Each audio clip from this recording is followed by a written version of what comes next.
Hello once again, our friends, Evolutionary Energy Arts family. Hello, family of light.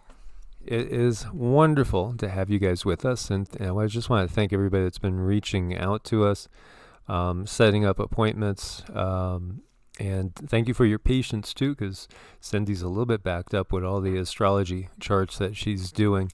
So generally, like 1 to 2 weeks probably to get you in. And we'll keep scheduling people, and it's our pleasure. We love helping people get a deeper understanding into who they are. Yeah, I think that's really important, is knowing yourself. What am I about? What am I good at? What things should I avoid? Those are important issues. As we're looking at another fireball. Now, I'll share with you guys, last night, I didn't really have to get up, but I got up anyway. I just felt like getting up, kind of. So, get a little bit of water, and then just felt drawn to go look out the window. As soon as I look out the window, there's what we would call a falling star, or a fireball that went right through, right in front of me, literally within like 5 seconds of looking out the window. And I just was drawn to look out the window. Right. And you were wondering, what was that? And immediately I knew that was one of your angel guides letting you know that they're watching over you. They're there. And I just think that the connection between us and our guides is really fascinating because, well, at least their connection with us is very clear because they could sense when you're getting up. They can sense when are you going to look out the window to give you that sign, give you that signal. And then boom, there they are. And I just think it's so fascinating. Yeah, and I just wanted to share with you guys too that I was feeling a little bit disjointed. Like the dreams last night were fairly troubling. A lot of kind of like conflict going on, and I feel it's again about the time that's coming forward. I wasn't getting, visions of war, but more like people not getting along, people not seeing eye to eye, society breaking down, and people not being able to get quite together. I'm also getting the feeling that there was a major kind of timeline shift going on the night before last. Seemed like it never ended to us. We went to bed, I felt relatively on time. And I read for an hour or two, as I usually do. And yet it just seemed like, when was the night going to end? It felt like there was some sort of shifting of time, a shifting of the time-space continuum. I don't know if anybody else had that feeling or has been getting that feeling like reality is completely shifting. Our perceptions of reality is shifting. Yeah, there was definitely something very strange about the timing of that night. And it was, I don't know, it just stepped forward and something says, this is a different type of time warp thing you're dealing with. It was weird. Yeah, and I do think that, what we have going on right now really is a tug-of-war battle going on.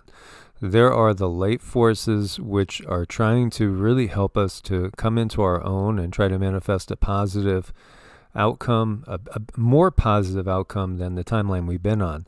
It feels like they're trying to force a shift in a positive direction without interfering with human free will. And of course, the dark forces don't care about human free will at all. They're just going to try to get away with whatever they could try to get away with without having the light forces come in and show themselves. Hence, the vibration, our own individual vibration, is so, so important because it can assist with that positive timeline shift. And, we ourselves have been getting pulled in different directions, different possibilities very clear. And we're trying to make our own decisions. Like last night, we were out for a while, and then we came home. It was dark already, and boy, you could see Jupiter and Saturn so close together. So close, and feel those energies. Oh my gosh, have I been feeling those energy? I've been getting headaches, which I hardly ever get. I've been getting dizzy. I've been getting nauseous. I mean, I'm so sensitive. These energies are coming in, and they are strong. Yeah, they're life-changing. So your take on this?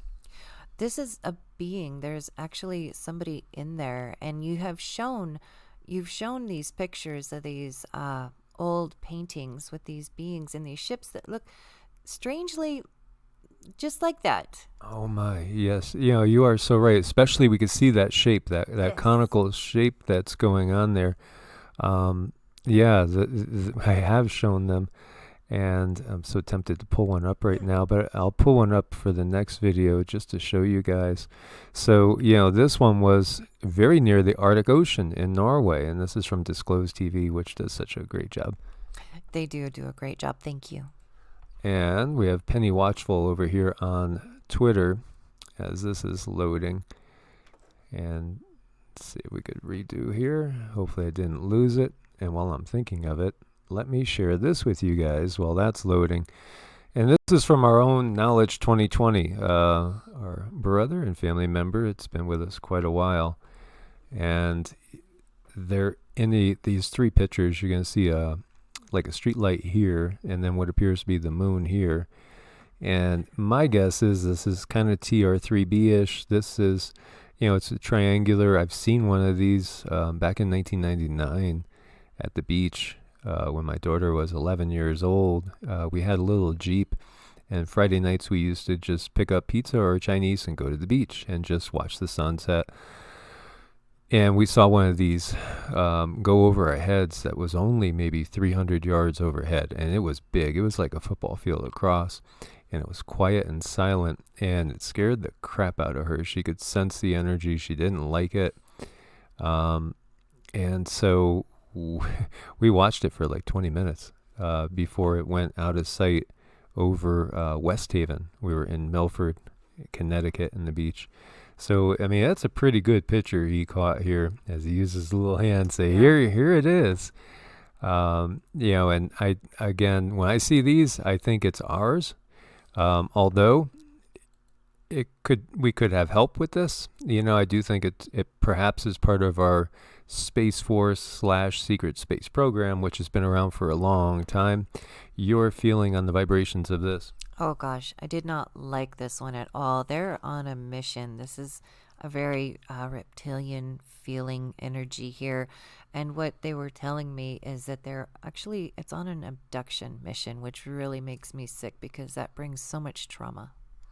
Yeah, and that makes you think about all these agreements that have been in place oh wow, this one's not wanting to load. And okay, here we go. So, it's giving me all sorts of weird things. This feels like we're getting hijacked here, guys. And this was Hollywood, Florida. And this, you got a very different vibe from. That was very beautiful. First, it came in as a light ship, and then a few minutes later, the word Octurian came in. So that was just a very gorgeous, beautiful feeling.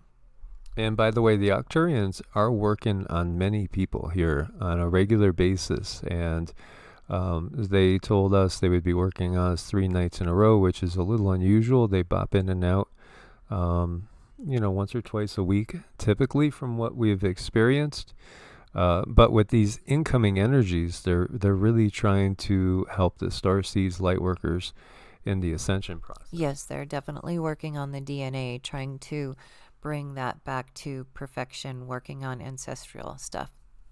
Yeah, the Arcturians, again, they're master geneticists, so these are a very high vibrational frequency, and they do work with the Federation, they work with the Pleiadians. Oh, they work with everybody. I mean, they don't exclude anybody. They want to work with anyone who wants to help. Yeah, and they are very high vibrational, as we were saying. I almost feel like they're kind of on their way to the angelic realm in some ways, because there are beings that just naturally gravitate towards helping others progress. And, there are angels. There definitely are angelic beings, although some things have been taken for angels, which are not. And no, yeah, right. And so, that was interesting that Twitter was having all those issues right there. But there's a lot of stuff coming out right now, guys. And here we have like what we would say is a rod. Right. This one here is a being using its Merkaba to jump in and out of different dimensions. Yeah, we've seen them, and we caught them when we were in the desert close to Death Valley at our place there, which just was our camper on some sand. Yes. Which, that sand, by the way, we found coral, and we found, clams that were like fossilized. And what else did we find there? Sponges. Yep. And, this. Would look like to be also bone teeth. Yeah, we did. We found like a giant's tooth on that property too. That was a very human looking, and we must have that somewhere, I hope, still. It might still be at Cindy's mom's. But we found a tooth that was probably 3 times bigger than a typical molar of a human, but it looked very molar of a human. It didn't look like a donkey. It didn't look like a horse, nothing like that. And this is an area, though, that according to Native American legends and some maps made by Spanish explorers back, in 1550s, 1600, there was water there, according to these maps. But scientists will say, oh, no, that was millions of years ago. Right. I know. What they tell us, we just don't know if it's true. Yeah, so we're still holding out that maybe Death Valley will become a beach one day, and we'll have beachfront, a little piece of land there. Yay! That'll actually be worth something. So another interesting thing, thank you, Mark J., our brother Mark J., who usually does amazing jobs with photographing things. He pointed out this swarm because he is very close to where it is and said, wow, we had 7 quakes today, and I looked, and well, now you're up to 9. And this is in Kansas. This is, Oklahoma will see swarms. But, here you are in Wichita, and there's 9 quakes here. And this is in the city. They're not fracking here. So, very curious. Yes, so I was very curious, and what I got is there's like an entity inside of the earth. It's really difficult to explain, but this entity every now and then sort of wakes up. It's in like a stasis right now, and this was like a little boop on the radar for it to awaken. And we talked about the giants in Antarctica, and many people jumped in on that too, making comments talking about how maybe certain forces are trying to wake up these giants and with the hopes of controlling them even, which they are supposedly very powerful beings. So, yeah, we got an interesting swarm going on in Wichita, Kansas right now. Again, thank you, Mark J. He's had a lot of stuff published by Mr. MBB has shared a lot of his photographs, as Mark's a great photographer. And, here we have a quake not far from where we usually are, and that's a 4.3 right here on the border of Colorado and Utah. So interesting things that we're seeing. 291 quakes in 24 hours, that's not a lot. But at the same time, we still have the same swarms going on that we've been talking about forever. And as we just kind of pan out a little bit, let's see, one of the biggest ones we have right now is a 6.2 over in Japan. We're going to have to check on that one. It is shallow. It's 10 kilometers. And we'll have to check on that one, as that one looks pretty recent. So 6.2 over in Japan. And interesting article here. We have a maverick astrophysicist that's calling for unusually intense solar cycle, straying from the consensus view by even forecasting double what most scientists are forecasting for this solar cycle. And this solar cycle has started relatively intensely.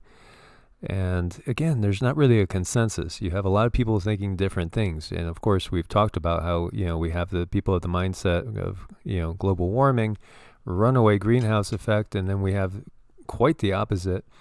With people like Robert Felix and Zarkova and many others with the grand solar minimum, that no, we're heading into what's going to be an ice age or a mini ice age.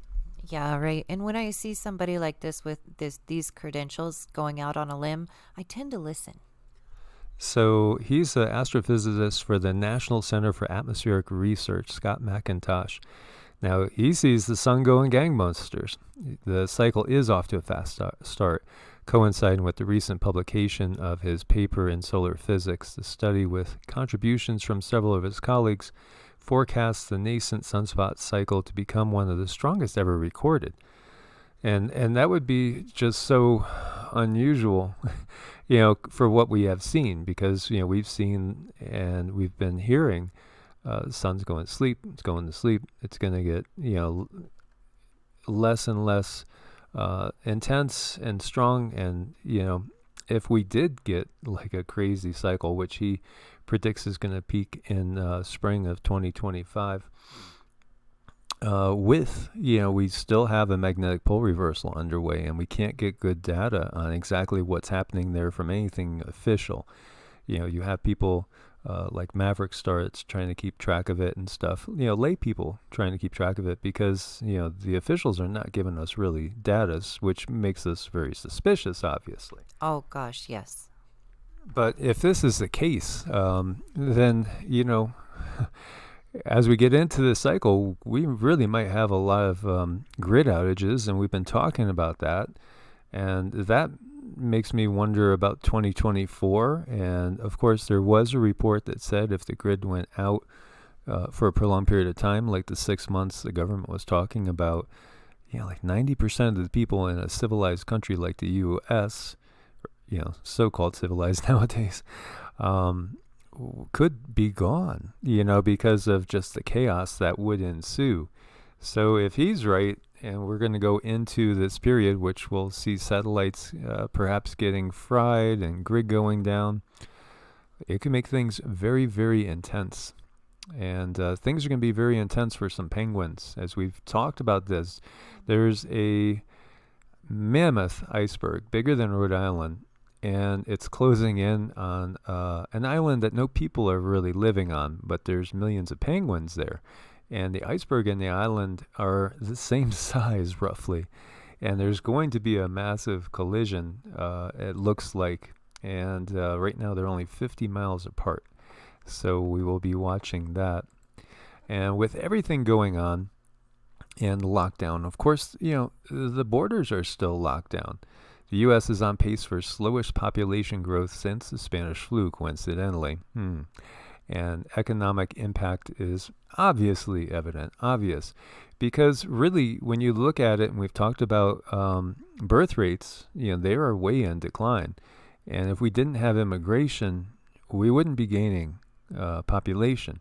Well, now we don't have that much immigration because everything's shut down.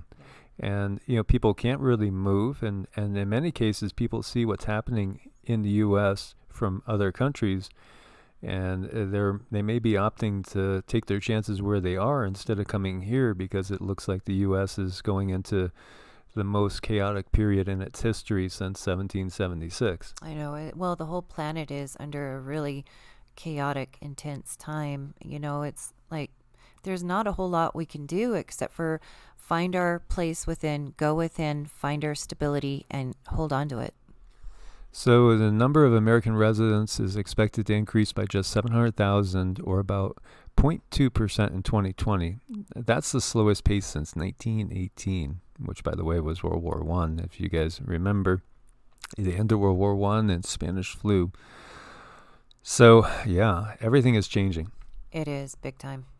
Big time. And we want to thank you guys for being part of the family. Make sure you're subscribed. Click the bell to get all the notifications, hopefully, or at least some. And thank you for your support on Ko-Fi and Patreon. Speaking of Patreon, we have some new family members there. We do. Thank you so much, Hildy and Mulder 1234, Paige, Denise, Zach, Miss Shantae, and Dan. You guys are so incredibly wonderful. Thank you so much for your support. We couldn't do it without you guys. As always, stay prepared. Prepare for the worst.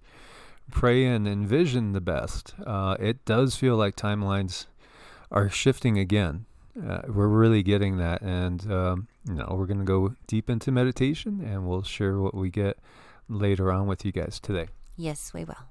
God bless and namaste. Namaste.